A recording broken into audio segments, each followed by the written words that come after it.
चलिए अब हम वेब डिज़ाइनिंग के अंतर्गत CSS को पढ़ने वाले हैं। CSS का जो पूरा नाम है वो आप देख सकते हैं यहाँ पे, कैस्केडिंग स्टाइल शीट। ये है क्या, इसके बारे में पूरा डिटेल में हम पढ़ेंगे। पहले जान लेते हैं CSS होती क्या है। CSS के बारे में देखिए, जैसे हम HTML की अगर बात करें तो HTML में आप जब वेब पेज बनाते थे तो आपको एक स्ट्रक्चर बना मिलता है। स्ट्रक्चर मतलब एक खाका तैयार मिलता है। पर अगर बात करें हम उसकी फॉर्मेटिंग की, तो फॉर्मेटिंग आपको यहाँ बिल्कुल भी नहीं दिख रही। जैसे देखिए यहाँ पे आपको H1 में आपने एक हेडलाइन दी है तो H1 आपका ऑलरेडी दिया हुआ, और अगर हम इसमें कलर फिल करना चाहते हैं तो वो यहाँ पे है नहीं। इसके अलावा हम देखें यहाँ पे, देखिए एक पैराग्राफ या फिर एक सब हेड लिया गया है, उसके बाद देखिए बुलेट्स नंबरिंग लिया गया है, मतलब यहाँ पे आपको लिस्ट का प्रयोग किया गया है। फिर आपको देखिए यहाँ पे हेडिंग 1 पैराग्राफ लिया गया है, कुछ लिंक का प्रयोग किया गया है, स्टाइल 1 स्टाइल 2 4 तक। उसके बाद फिर आपका हेडलाइन ली गई है। उसके बाद आप यहाँ देख सकते हैं आपको नेक्स्ट फिर पैराग्राफ नजर आ रहा है, नो स्टाइल शीट यहाँ दिख रही है। इसके बाद देखिए साइड बार में फिर साइड हेडिंग दिख रही है और यहाँ पे आपको पैराग्राफ दिख रहा है। तो यहाँ पे आपको किसी भी प्रकार की फॉर्मेटिंग नज़र नहीं आ रही है। तो हम चाहते हैं कि इसमें फॉर्मेटिंग हो, यानी कि इसमें जो फॉन्ट कलर हो, इसमें कुछ बैकग्राउंड आए या फिर इसमें कोई इमेजेस आए, मतलब कहीं पे भी आप इमेज लाना चाहते हैं या फिर कहीं आप जो उसको सजाना चाहते हैं, कलर करना चाहते हैं, तो उसका अपीयरेंस को आप चेंज करना चाहते हैं, तो उन सारी चीज़ों के लिए यहाँ पर जरूरी होता है CSS। तो CSS किस प्रकार अपनी भूमिका निभाता है, किस प्रकार उसका प्रयोग करेंगे और कौन कौन सी चीज़ें उसमें होती है, वो सारी चीज़ हम यहाँ पे विस्तार से जानने वाले हैं। तो एक बार फिर से हम देख लेते हैं। देखिए जब हम यहाँ पे देखिए, जैसे हमारा ये नॉर्मल वेब पेज है और अगर हम स्टाइल 1 पे जाते हैं, स्टाइल शीट 1 पे, तो हमको इस प्रकार कुछ सजावट मिलेगी। यानी कि देखिए आपका जो बैकग्राउंड कलर है वो आपका ग्रीन हो गया, उसके बाद सब हेड यहाँ पे आ गई है, साथ ही आप देखिए साइड बार आ गया और यहाँ पे आपको सारी चीज़ें यहाँ सजी हुई मिल रही है। देखिए जिस स्टाइल शीट पे हम हैं उस पर करंट एक्टिव पोजीशन आपकी नज़र आ रही है, यानी कि ग्रीन दिख रहा है और यहाँ पे आपका उसका कलर चेंज दिख रहा है। फिर आप यहाँ देख सकते हैं, देखिए नेक्स्ट जो दिख रहा है स्टाइल 2, मतलब स्टाइल शीट 2, फिर 3, फिर 4 और नो स्टाइल शीट। अगर हम स्टाइल शीट 2 पे जाते हैं तो उसके लिए सेम टू सेम जो करंट जो स्टाइल शीट है वो पूरी चेंज हो जाएगी, मतलब जो एरिया है या डिस्प्ले है वो सारी चीज़ें यहाँ पे चेंज हो जाएगी। देखिए आप जैसे ही स्टाइल शीट 2 में जाते हो तो आप यहाँ पे देखिए क्या हो रहा है, पूरा लुक चेंज हो गया है वेब पेज का। और अगर स्टाइल शीट 3 में जाते हो तो आपका देखिए फिर से वेब पेज यहाँ पे चेंज नज़र आ रहा है। साथ ही आप स्टाइल शीट 4 में अगर जाते हैं तो आपके देखिए इस प्रकार आपका जो है वेब पेज का व्यू या अपीयरेंस नज़र आएगा। तो आप देख सकते हैं आप एक ही वेब पेज में मल्टीपल स्टाइल शीट को अप्लाई कर सकते हैं अलग अलग। मतलब जो स्टाइल शीट होती है वो एक प्रकार से फॉर्मेटिंग का कलेक्शन होती है, यानी कि फॉर्मेटिंग यानी कि कलर हो गया, हेडिंग, जो भी आपको अलाइनमेंट और जो भी सारी चीज़ें आपको अपीयरेंस चेंज करना है वो सारी चीज़ किस में होती है, CSS में होती है, कैस्केडिंग स्टाइल शीट में होती है। तो हम यहाँ पे मल्टीपल CSS को एक CSS को मल्टीपल वेब पेज में भी यूज़ कर सकते हैं और मल्टीपल CSS को एक वेब पेज में भी यूज़ कर सकते हैं। तो हम यहाँ पे चेंज करके देखेंगे। देखिए स्टाइल शीट 1 यूज़ करें, 2, 3, 4, और अगर हम नो स्टाइल शीट पर क्लिक करते हैं तो आपको जो पिछला वाला जो व्यू है ये वाला, welcome to my home page, ये इस प्रकार से आपका जो है नॉर्मल HTML का जो स्ट्रक्चर है वो आपको नज़र आएगा। मतलब हम चाहते हैं कि फॉर्मेटिंग करें तो हमको उसके लिए ज़रूरत पड़ेगी CSS की।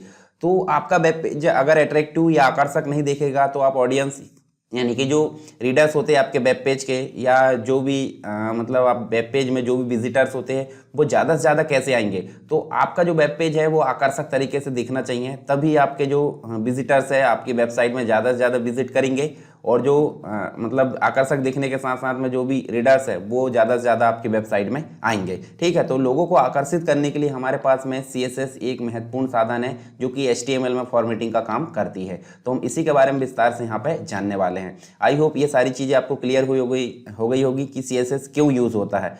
अब CSS के बारे में थोड़ी सी जानकारी देख लेते हैं। जैसे कि आपको पता CSS यानी कि इसका जो पूरा नाम है वो है कैस्केडिंग स्टाइल शीट। कैस्केडिंग का मतलब होता है कि इसमें 3 प्रकार की स्टाइल शीट होती है। एक तो होती है एक्सटर्नल, एक होती है इंटरनल और एक होती है इनलाइन। तो मतलब ऊपर से लेके नीचे तक ये बहाव होता है, फ्लो होता है। ठीक है, मतलब एक के ऊपर एक हम जो स्टाइल शीट यहाँ पे उपयोग कर सकते हैं, उसी के कारण इसको बोला जाता है कैस्केडिंग। यानी कि बहुत सारी लेयर्स होती है। जैसे सेलेक्टर्स होते हैं, सेलेक्टर्स क्या होते हैं वो हम आगे विस्तार से बात करेंगे। सेलेक्टर्स मतलब होता है जो टैग हम यूज़ कर रहे हैं। जैसे H1 यूज़ करें तो H1 के नाम से अगर हमने एक कोई स्टाइल शीट कोई टैग बनाया है स्टाइल का तो उसे हम एलिमेंट सेलेक्टर बोलेंगे। और अगर हम इसी के बाद में अगर ID यूज़ कर लेते हैं ID सेलेक्ट होता है, क्लास यूज़ कर लेते हैं क्लास सेलेक्टर होता है, कुछ कुछ ग्रुप सेलेक्टर होते हैं, कुछ यूनिवर्सल सेलेक्टर होते हैं। तो ये सारी चीज़ हम यहाँ पे बोल सकते हैं सेलेक्टर। तो सेलेक्टर के द्वारा ही हम यहाँ पे जो है बहुत सारी जो टैग है उनमें स्टाइल अप्लाई कर सकते हैं। तो एक सेलेक्टर यूज़ किए उसके बाद दूसरा सेलेक्टर को भी उसी के लिए यूज़ कर सकते हैं। तो यहाँ पे जो है कैस्केडिंग इस प्रकार हम बोल सकते हैं। स्टाइल का मतलब होता है कि मतलब एक प्रकार से प्री डिफाइन जो टेम्पलेट है वो बनी बनाई मिलती है, जिसके कारण उसको जो है वो स्टाइल अप्लाई हो जाती है या फॉर्मेटिंग अप्लाई हो जाती है। और सीट मतलब कंप्लीट रूप से अगर बात करें तो ये जो होती है जैसे CSS में एक्सटर्नल फाइल बना लिए, इंटरनल बना लिए, तो ये सारी चीज़ यहाँ पे हम देखने को मिलती है। तो CSS का पूरा नाम क्या है? Cascading style seat. हम देख लेते हैं जो CSS है वो एक प्रकार की लैंग्वेज है जो कि स्टाइल का काम करती है HTML डॉक्यूमेंट में। मतलब HTML जो है ओनली स्ट्रक्चर बनाने का काम करेगा और CSS आपकी उसमें जो है स्टाइल अप्लाई करने का काम करती है। तो एक प्रकार की लैंग्वेज है ये, और ये डिस्क्राइब करती है कि जो HTML एलिमेंट है वो किस प्रकार शो हो वेब पेज में। ठीक है, वेब पेज जब डिस्प्ले होता है यूज़र के सामने तो वो वेब पेज में जो भी HTML एलिमेंट है वो किस प्रकार डिस्प्ले हो उसको डिफाइन करने का काम करती है CSS, यानी कि कैस्केडिंग स्टाइल सीट। ठीक है, इसके अलावा हमारी जो CSS है वो एक प्रकार से क्या डिस्क्राइब करती है, वो HTML एलिमेंट को डिस्प्ले करने के लिए डिस्क्राइब करती है कि वो स्क्रीन पर कैसे डिस्प्ले हो, मॉनिटर स्क्रीन पर या पेपर पर कैसे डिस्प्ले हो, या कोई अदर मीडिया जैसे एनिमेशन है, ठीक है, फ्लैक्स है, बैनर है, या जो भी अदर चीज़ें मीडिया में आती है उसके अंतर्गत जो HTML डॉक्यूमेंट है या एलिमेंट है वो किस प्रकार डिस्प्ले हो, उन सभी को डिस्क्राइब करने का काम करती है CSS। इसके अलावा हमारे जो CSS है, CSS जो है एक CSS यहाँ पे मल्टीपल वेब पेज को यहाँ पे कंट्रोल करने का काम करती है। मतलब वहाँ हम जो लिंक टैग है, लिंक टैग के माध्यम से एक CSS को मल्टीपल वेब पेज में अप्लाई कर सकते हैं। तो मल्टीपल वेब पेज को कंट्रोल करने का काम करती है एक ही CSS। ठीक है, और जो हम अदर फाइल बनाते हैं एक एक्स्ट्रा नोटपैड में या कोई अदर जो एडिटर है टेक्स्ट एडिटर उसमें, तो उसको बोला जाता है CSS फाइल, यानी कि एक्सटर्नल जो फाइल होती है, एक्सटर्नल CSS को ही CSS फाइल के रूप में सेव किया जाता है। तो ये चीज़ आपको क्लियर हुई होगी कि CSS क्या है।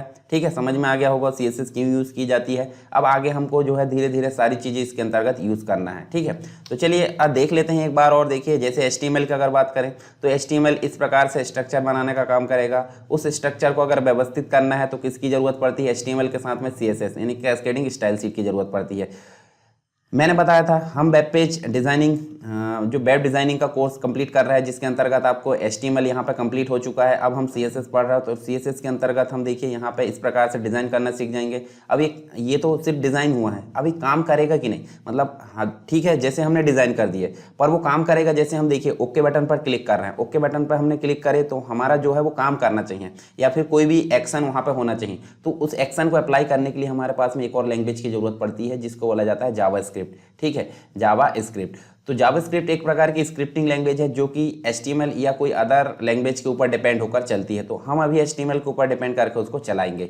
तो CSS के जस्ट बाद हम क्या पढ़ेंगे? जावास्क्रिप्ट पढ़ेंगे। तो जावास्क्रिप्ट में क्या होता है, यहाँ पे सजावट हो गई, उसके बाद यहाँ पे देखिए क्लिक हेयर टू प्ले, तो ये देखिए ये प्ले हो जाएगा। और देखिए मूव अप मूव डाउन इस प्रकार मतलब जो है एरो की हमको दे दी गई है, और देखिए प्रीवियस नेक्स्ट यहाँ पे दे दिया गया है।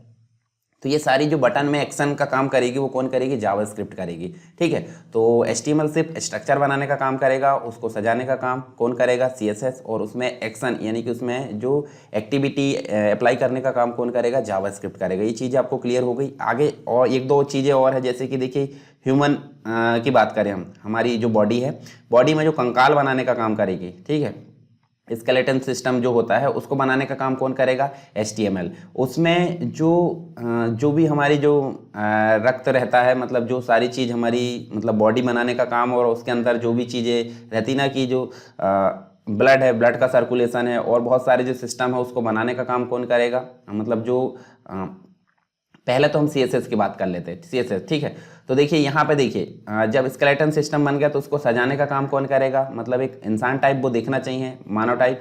तो ये देखिए जैसे स्केलेटन, और यहाँ वेबसाइट यानी कि मानव बनाने का काम कौन कर रहा है? CSS। और मानव काम करना चाहिए, तो देखिए बॉडी में ब्लड सर्कुलेशन वगैरह सारी चीज़ वहाँ पे एक्यूरेट हो, सही समय में हो, तो उसको मैनेज करने का काम करेगा जावास्क्रिप्ट। तो ये चीज़ समझ में आई।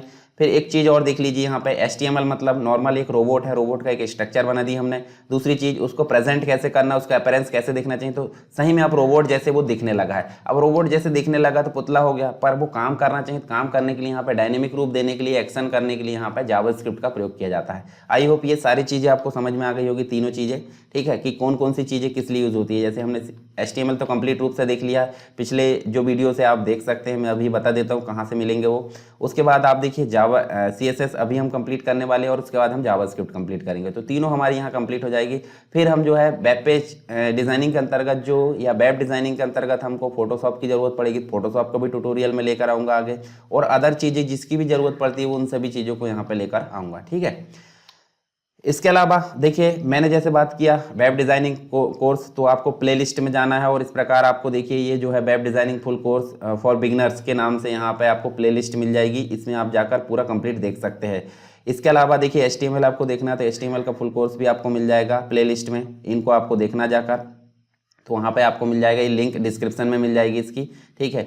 और नहीं मिले तो आप प्लेलिस्ट में जाकर भी इसको देख सकते हैं, आसानी से मिल जाएगा। इसके अलावा कंप्यूटर के जो कंप्लीट वीडियो है, जैसे एक्सेल है, MS वर्ड है, या पावर पॉइंट है, MS एक्सेस है, या फिर VB.NET है, फंडामेंटल कंप्यूटर है, जो भी आप कंप्लीट वीडियो देखना चाहते हैं, पढ़ना चाहते हैं, तो वो आप देखिए कंप्यूटर कंप्लीट कोर्स यहाँ कैप्सूल के नाम से मिल जाएंगे आपको फुल। देखिए 25 वीडियो यहाँ पे देखने को मिलेंगे, इनकी लिंक भी आपको डिस्क्रिप्शन बॉक्स में मिल जाएगी। यदि आपको यहाँ पे नहीं मिल पाते तो आप एप्लीकेशन डाउनलोड कीजिए, सरकार स्टडी वेब्स एजुकेशन। देखिए कहाँ पे मिलेगा, ये प्ले स्टोर में मिलेगा, इस प्रकार का आप लोगो पहचानते होंगे, ठीक है, सरकार स्टडी वेब्स एजुकेशन, और इसको आपको इंस्टॉल करना है, और अपने मोबाइल नंबर से लॉगिन करके आपको सारे कोर्स वहाँ पे दिख जाएंगे, तो उसमें भी जाकर आप पढ़ सकते हैं। PDF भी आपको वहीं पर मिलेगी, स्टोर मतलब जो एप्लीकेशन में, तो वहाँ से आप डाउनलोड करके इसको रिवाइज कर सकते हैं, ठीक है।